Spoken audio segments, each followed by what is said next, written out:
Hey there, welcome to my YouTube channel. My name's Yoslo and this is my Game of Thrones Season 8, Episode 1 discussion video. In this video, I want to talk about the whole show, some theories I have, and I will go into maybe another video afterwards talking about the Episode 2 leaked video, or not leaked video, but preview video that's coming out. So first, I am really excited that the show is back, and I'm really sad. It was a thrill to finally see the episode last night after such a long break, but I know that it's the beginning of the end, so it's a little bit melancholy. So this season started out with a lot in common with Season 1, Episode 1.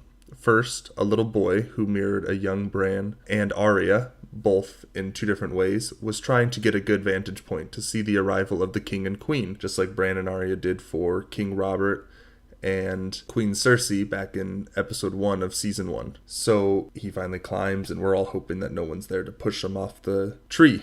So also another interesting thing is that the music that played also mirrored that of the original episode's King's arrival. So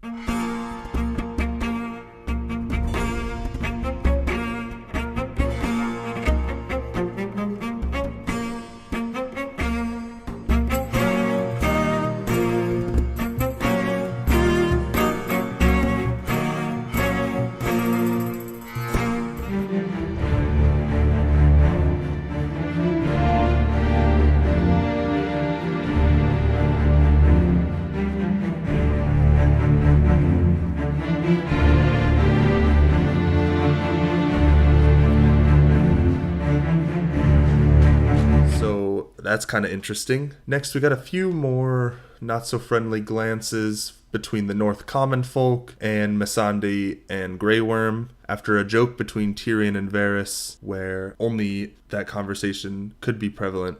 We see dragons fly into Winterfell. People are scared. Arya, although, eyes them with wonderment, not really as scared as everyone else. That's kind of interesting, but she's seen a lot more magical things than others, and for instance Sansa, where she is really kind of looking at it, I don't know what to think of this because I've only ever dealt with political stuff, not really anything supernatural. Jon Snow finally reunites with Bran with a touching and creepy interaction with him where he asked him, hey, you're a man grown now, and Bran's kind of like, well, you know, kinda, but not really, because I'm essentially like this tree god now. Sansa is hesitant to accept Daenerys because of her upbringing, leaving her a bit jaded. Understandable to meet this new queen that's kind of like a conqueror coming to your land, bringing her whole army. And the only thing you can do is kind of accept it, but then be hesitant to open up about anything.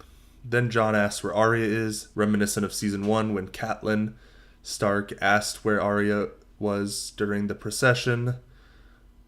Bran alerts Jon and Daenerys that the Night King has brought Viserion back and is part of their army now, and they brought down the wall and they're moving towards Winterfell. They convene in the Great Hall at Winterfell and discuss what is needed to get the last remaining houses to Winterfell for a final stand against the Night King, which is smart. Then I definitely didn't like it or understand why they were trying to get the rest of the people from Last Hearth, because unfortunately that is very close to the wall, and even in the little opening cinematic we saw the ice of the Night King flipping over the regular winter tiles all the way to Last Hearth. So it was almost like, well, we know that it's probably not a good idea. You guys should understand that even if they're just walking, they would make it to Last Hearth pretty quick. And it would probably take just as long for this little Ned Umber to go all the way back to Last Hearth. I'll talk about that further later. And I thought the dialogue was especially good when Dany was telling Sansa that her dragons eat whatever they want. Kind of like, you know,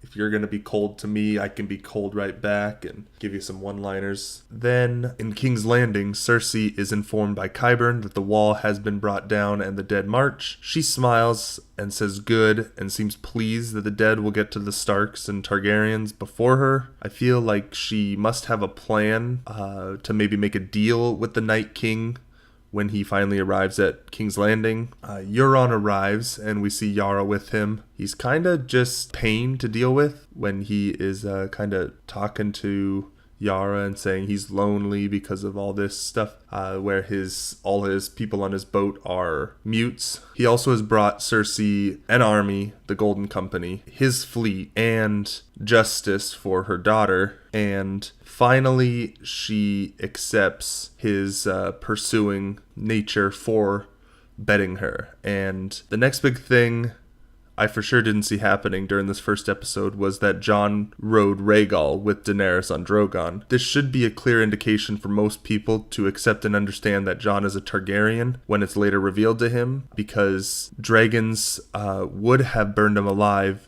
had he not been one of them when he got too close, or even tried to ride on them. Also, I love the scene where the dragons were looking at him while he was keeping his queen warm. A couple more reunions happened, Arya and Jon, which shows how close she is to the Starks now, that she's even willing to take Sansa's side, when back in the day they kind of were opposites and didn't care what was up about each other, but it's more about the family than it is about each other anymore. And they're all not sure of Daenerys because she's trying to conquer everything, and they just don't know because of also what her father did, the Mad King, back in before the show. Arya and the Hound was really good when they finally met up together again in the blacksmith shop where Gendry was making all the dragonglass weapons. And, you know, they kind of talk to each other as I think any of us would have guessed, because they're both really cold and fueled by vengeance and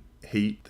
That's pretty much all that they would portray to each other, because that's kind of how they were the whole time that they were traveling around the Riverlands and the Vale. But anyways, next, Arya and Gendry, right after the Hound left, was a great callback to their travels together, you know, where he's always calling Arya my lady, Lady Stark, all these things, and it kind of annoys her, but also it was kind of like her first crush she really had on anybody. So it's good to kind of have this moment to make her feel like a kid again, just a normal girl, not a faceless assassin that's been murdering people for 10 years. So then I'm pretty sure the weapon schematic that she gave Gendry, that she said was her gift that she wanted, was a dragon glass pointed staff that we saw her use in the trailer for season 8. As we know, in the House of Black and White, when they're training to be faceless assassins, they were specifically using kind of like a staff of some sort.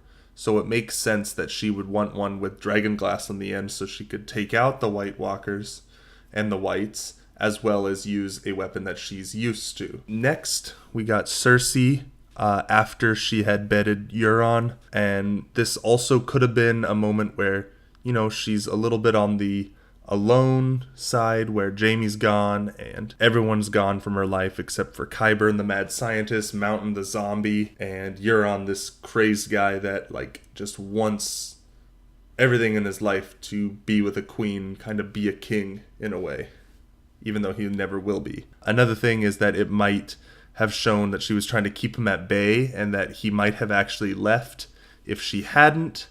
So she didn't want to lose any part of her army, because it already was worse odds than it ever could have been. By the time that she leaves, or by the time that he leaves, she definitely kind of shows sadness. Maybe the fact that this baby that he thinks he's going to put in her is actually from Jaime, or maybe she's not pregnant and she was just reminded that she won't have any more children. So that's all pretty interesting.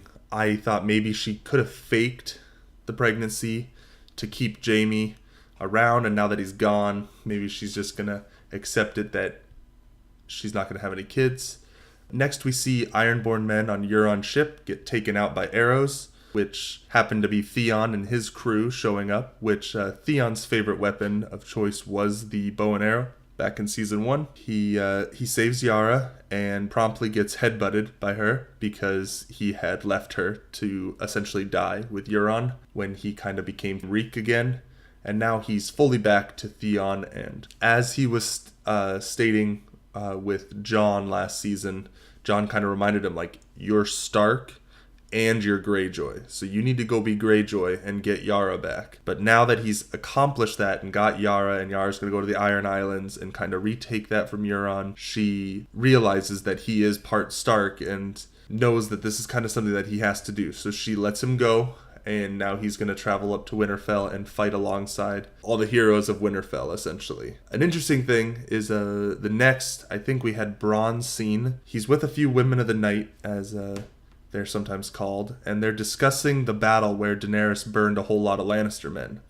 And one of them even says that they will miss the fiery-headed one, which is possibly a nod to Ed Sheeran's character from season 7, because I think they maybe even said that he had a good voice. I haven't double-checked the line exactly because it was such a minor one, but I think it's around those lines. Bronn was then trying to impress them and get them kind of on his side because they were talking about all these other people, and he was saying like, hey, I'm the one that actually shot a dragon, almost took it down. And then he's finally rudely interrupted by Qyburn, saying that Queen Cersei has a job for him and he will be more rewarded than ever before. This job is to kill Jaime and Tyrion, and if they are to survive the battle up north, that's when he'll take them out. Now, I can't personally see him killing either of them. Maybe Cersei felt like no matter what the gold is, he will follow the gold. But he's built too much of a rapport with both of these characters over the last 7 seasons, so I don't see him really doing that. But who knows, maybe he wants whatever it takes to get his castle, and I wonder if it'll be a tragic and he won't ever get his castle because he ends up protecting Jaime or Tyrion, depending on where he's at. Finally, after the reunions are mostly paid off, no Jorah and Lyanna Mormont, Brienne and Podrick were also not seen. We make it to Last Hearth, home to little Ned Umber from the beginning of the episode, and it seems as if a storm came through and the castle is empty, but there are signs of a struggle because there's blood but no bodies. Tormund and Beric, along with everyone left, go into the darkness of the castle, only to happen upon Lord Commander Ed, Jon Snow's friend at the Night's Watch, and they are also leaving there and trying to travel south. The funniest moments of the episode is when Ed yells, "He's got blue eyes," and then Tormund responds, "I've always had blue eyes." And I swear, every time I hear it, it's just hilarious right away, and I feel like if I saw people comment that on social media or anything, it's going to make me have a little bit of a chuckle. So then we go from that kind of funniest scene of the episode to a more horror side of Game of Thrones with the chilling Night King symbol nailed to the wall in dismembered body parts like arms and legs. And then little Ned Umber, who, like I said, shouldn't have been sent north in the first place, was pinned to the middle of the Night King symbol. And as Tormund and Beric talk, you can see the blue eyes open, kind of blurry, but you can tell that it's happening. And a horribly chilling scream comes out of this boy. And then after Beric stabs his sword into him, which is on fire at this point, catches the boy on fire and the whole symbol along with it. And I feel like the boy burned and didn't die for a while because that scream persisted even after however long it was. And it just felt like, man, this is just terrifying. So I wonder if the symbol kind of had maybe some foreshadowing. A lot of people were maybe thinking, hey, this could be a Targaryen sigil as well. Because some people think that maybe something to do with the Targaryens or Valyrians has to do with the Night King. I disagree, but it's food for thought. Then the most heartbreaking scene in this episode was when Sam meets Daenerys. And I've liked Sam a lot up to these seasons, and I can understand his hurt and pain when he finally gets the news from Daenerys that his father and brother are both dead. And even though his father was terrible, at least he would be able to go back and his brother would be there because his brother's his brother. I mean, it's a little different relationship. He didn't hate him like his father did from all the information we were given. So it really hurts him that they both died, and there's some mistrust now between those two characters that I hoped wouldn't happen, but was bound to happen. Sam, being bewildered, runs outside and he finds Bran waiting for an old friend who I knew right away had to have been Jaime. It was like a play on words.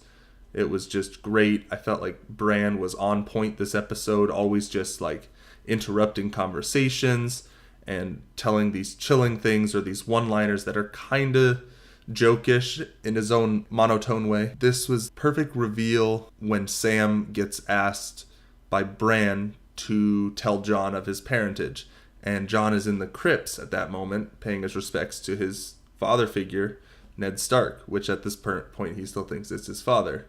And I think with the ability to have Ned and Lyanna as these stone faces kind of watching this reveal happen, it was just perfect for the rightful heir, Jon Snow or Aegon Targaryen, to finally be revealed. And at first, he takes it bad. He's like, hey, what about my father? He was the most honorable man, and you're telling me he lied to me the whole time? And it's like, yes, he did, but he was doing that to protect you. You would have died. So I feel like that lie kind of cancels out when you realize the stakes that there was. And then finally, the final scene was Jaime arriving in Winterfell. He came face to face with Bran, the kid he had pushed out of the window, that I feel will not end bad for Jaime. I think that this was kind of a comedic moment in a way, because it's like, oh boy, Jaime has to try to figure out a way to get out of this because Bran's just looking right at him when he shows up. But I think Bran understands the bigger picture now because he's seen everything. He knows, okay, if I didn't fall out of that window and become paralyzed from the waist down, I would never have traveled north, never become the three-eyed raven, and we would all be screwed. And then we also know that since Bran can see everything, he also is the one that saw Jaime kill the Mad King, and that there was more to it than just someone betraying his vows. It was something that was more important. And something that I didn't really talk about as much, but should have, was the intro title screen for this season is newer than it's been through seasons 1 through 7. And instead of having little visions on the map that it's displayed on and the rings, it was telling the story before of Robert's Rebellion and the king, the stag, the crown stag and all that. And then you go back, and now in this, it's telling the story of the show from season 7 to season 1. So it starts off with a little graph of Viserion burning down the wall. And then the next, I think it shows the Red Wedding. It shows a flayed man holding up the direwolf's head and a lion eating a trout in between the twins, which are the towers of the Freys. And then we move on from there, and the final one is 3 baby dragons being born during a red comet, which was during the end of season 1. And also, not just the rings, but the actual path itself showed the Night King's procession from the wall that he just destroyed to Last Hearth. Next is Winterfell, and then after that is King's Landing. There's gonna be maybe minor places in between, but those are the main parts. And then, I think it's interesting that they showed the inside of Winterfell. They showed the crypts. They showed the Great Hall, which are all scenes that were in this episode. I think it's interesting because since they don't have as many places to go now, like Dragonstone or Essos or Dorne or anything like that, they can kind of expand in this intro title all the different places that the episode will take place, as the show has shown in the past with just city names and what city they'll be in, not where they're at there. But anyways, I hope you enjoyed my initial discussion for episode 1 of season 8, the final season of Game of Thrones. I will be making some more theory videos and discussions for each episode, and possibly another smaller episode discussing the next episode based on the preview. So be on the lookout for those. Leave a like if you enjoyed this one, subscribe to see more, and comment with any discussions or stuff you saw in this episode.